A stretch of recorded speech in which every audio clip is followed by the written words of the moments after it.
Merhaba, ben Emirhan Aksoy. LGS 2022 Türkiye birincisiyim. Önümüzde LGS gibi bir sınav vardı. Bu sınava tabii iyi hazırlanmak gerekiyordu. Bu hazırlık sürecini kısaca bir anlatmak gerekirse tamamen okulumuz aracılığıyla hazırlanma bir süreciydi. Hafta içi 3'ten 5'e kadar kurslarımız vardı. Kimi zaman 5'ten 9'a kadar, sonra 4'ten 8'e kadar olan kurslarımız vardı. Cumartesi sabah geliyorduk, 3'e 4'e kadar etütler yani kurslar yapıyorduk. Pazar günleri denemelere geliyorduk okulda. Yani haftanın neredeyse 7 günü kadar çalışıyorduk. Bu çalışmaları sağlayan okulumuza, bu çalışmaları yani yine sağlamamıza yardımcı olan öğretmenlerimize buradan teşekkür etmek istiyorum. Seneye sınava girecek arkadaşlara özellikle konularını derste iyice ve dikkatli dinlemelerini, sonra okuma hatası yapmamak için bolca kitap okumalarını tavsiye ediyorum. Ve deneme çözmeleri onlar için yararlı olur. Ama özellikle en önemli olan şey de burada soğukkanlı davranabilmeleri, strese girmemeleri. Çünkü strese girerse bir sene SBA olabilir. Yani bu yüzden strese girmemek burada en önemli şey. İmam Hatip'te okumak yani özellikle dini yönden, yani normal okuldaki din derslerine ek, peygamberimizin hayatı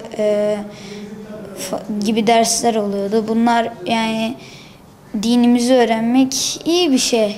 Yani Kur'an dersleri vardı. Kur'an'ı okumayı öğreniyordun. Yani öğrendiğini, tecvid kurallarını öğrenip daha da geliştiriyordun. Daha sonra okulumuzda çocukları namaza teşvik etmek için her gün öğle namazı kılınırdı. Bu da cemaatle kılınca hem daha çok sevap oluyor hem de arkadaşlarına kılmak daha iyi bir ortam, yani daha iyi bir ortamın oluyordu, daha samimi oluyordu. Burada hem dinimizi öğreniyoruz hem de derslerimizi iyi bir şekilde kavrayabiliyoruz. Bu yıl yine Türkiye birincisi çıkarttık. Emirhan Aksoy. Çok mutluyuz bu konuda.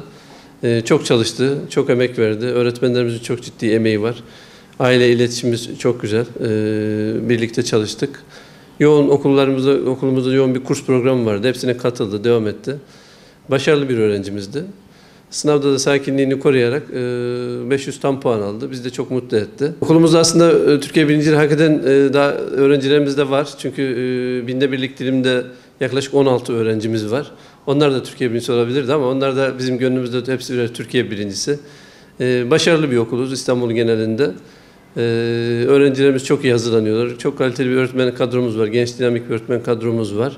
Yoğunlaştırılmış yabancı dil programı uyguluyoruz. Öğrencilerimizi o konuda da çok iyi yetiştiriyoruz. Aynı zamanda bir İmam Hatibiz. Hem akademik başarı hem yabancı dil hem de çocuklarımıza dini konularda çok güzel bir eğitim verebiliyoruz. İşte Kur'an-ı Kerim'i okuma, anlama, hayatlarını tatbik etme konusunda güzel çalışmalarımız var.